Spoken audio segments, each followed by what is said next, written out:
cuál es el proceso, o sea, particularmente el proceso, los pasos a seguir cuando arman un reportaje. Sobre todo los reportajes, los de los viernes. El del viernes. O sea, el artículo del viernes. Desde elegir a la empresa, que luego es difícil. Haz de cuenta que tiene como tres componentes, ¿no?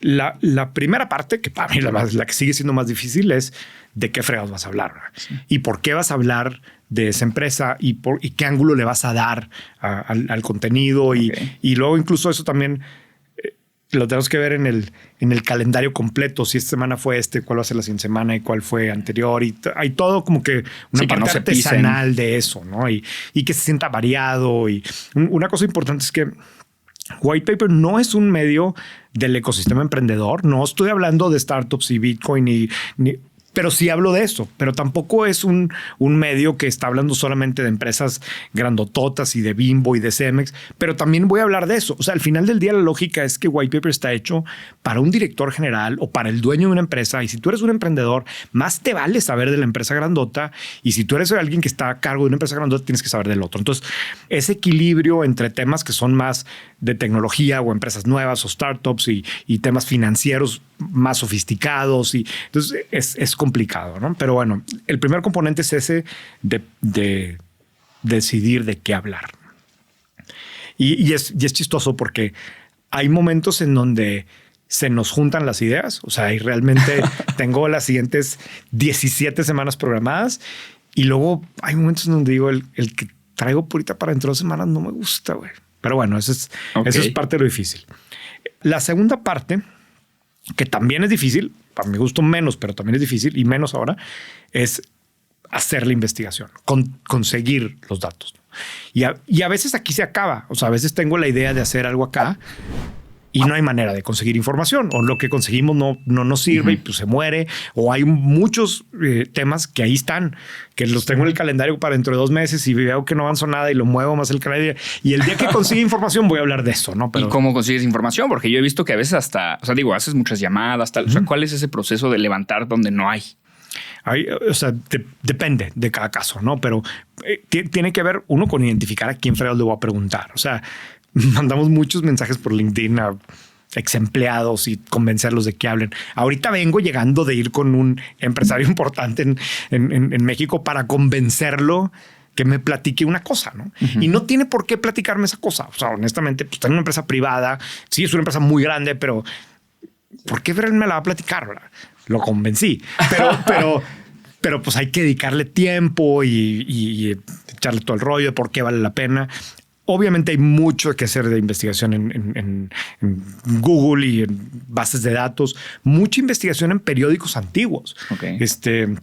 Depende de qué vamos a hablar, pero a veces de los artículos que más me gustan a mí son artículos históricos de cuando se vendió esta empresa hace 15 años, ¿no? Y entonces irte a los periódicos de esa época y pues ver todo y luego buscar a gente que estuvo ahí metida y contar alguna anécdota. Sí.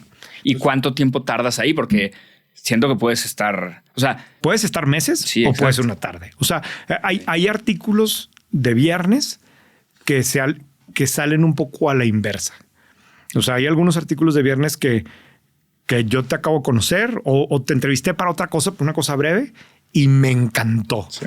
Y digo, no, güey, es que este tema da para mucho. Entonces, a lo mejor ya la entrevista en sí es el 70% y ya conseguir el resto fue muy fácil y salió como que al revés, ¿no? Okay. Pero ese proceso de investigación puede ser o muy largo y muy complejo, puede involucrar muchas fuentes, o puede ser pues, relativamente sencillo, ¿no? O sea, tenemos algunos que literalmente es una entrevista, ¿no? O sea, con algo más de información.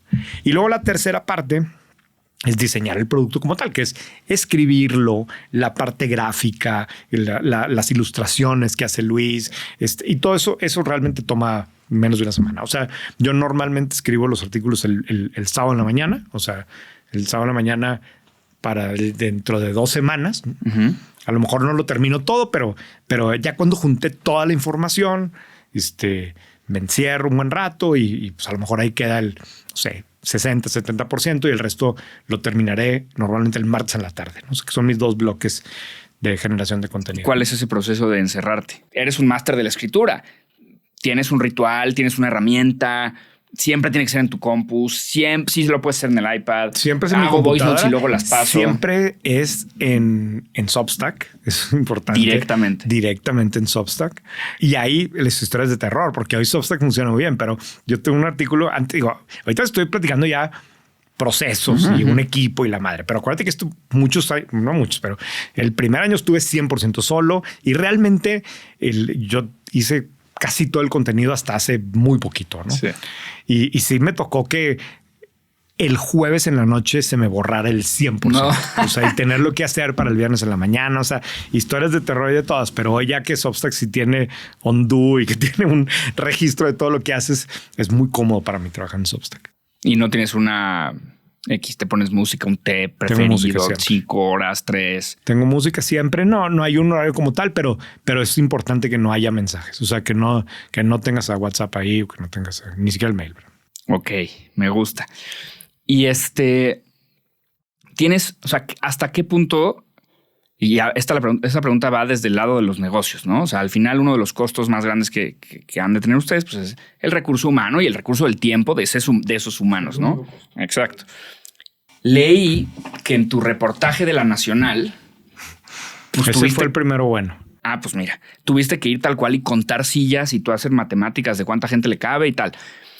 ¿Hasta dónde, desde un punto de vista de negocios, vale la pena seguir buscando un dato para un reportaje y en dónde trazas la línea de aquí ya no estoy siendo rentable? O sea, aquí ya llevo un mes y tuvimos que ir a no sé dónde a sacar un dato que pues, ya no sé. ¿Me explico la pregunta? Te entiendo perfecto. No hemos llegado nunca a ese punto, pero sí lo veo con otros medios. O sea, la realidad es que, mira, me tocó hace poquito ayudarle al New York Times ayudarle al New York Times suena muy, muy presuntuoso, pero un reportero del New York Times que estaba escribiendo de México y vino a México y me junté con él y wow, o sea, este tipo, un reportero de esos así como vintage, así de cómo te imaginas un reportero. Un libreta. Súper fregón, súper buena onda.